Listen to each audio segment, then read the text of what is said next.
Every midterm election is important because it produces a majority party that has the authority to organize Congress. That means that they get to decide committee assignments and also who the chairs of the committee are, and that affects the flow of business in the Congress. We know that when voters go to the polls in midterms, they're voting usually retrospectively. They're evaluating the performance of the government, and they attach that to the persona of the president. And they're also voting about how the economy has performed in the very recent past. And there's no presidential candidate leading the ticket, so in almost every election, there has been a loss of seats in the Congress by the president's party. So if you look at the pattern of losses in off-term elections since 1946, you can see that there are these consistent downward bars that show the losses up until the 1990s. That one of the biggest losses was in 1994. That was the election of the Contract with America, where the Republicans tried to unite nationally and to organize their campaign together.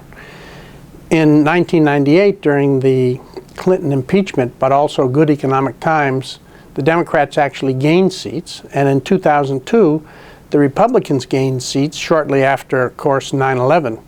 So these have been the exceptions, but in 2006, again, there was a loss.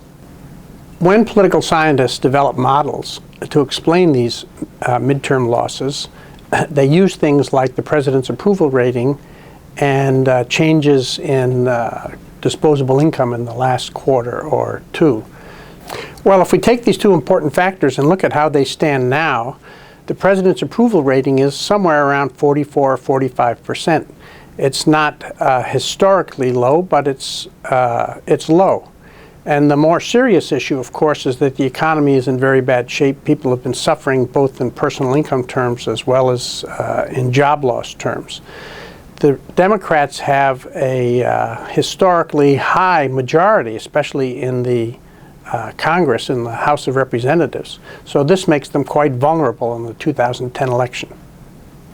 Based upon our understanding of how the process works, it's virtually certain that the Democrats are going to lose a large number of seats.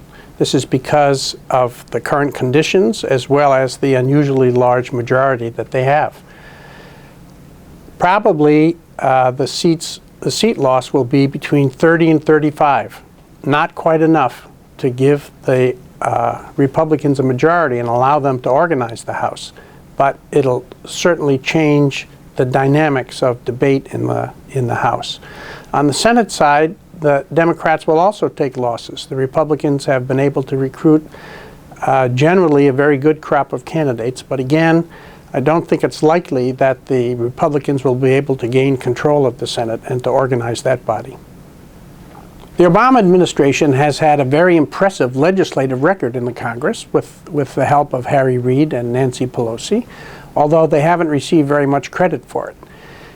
His reelection prospects in 2012 are going to be based upon his ability to take some credit for the accomplishments so far, plus the ones that they will be able to accomplish in the next session. If the Republicans gain control, the passage of legislation, major legislation, such as the climate bill, will come to a virtual halt, and this will complicate his chances of re-election.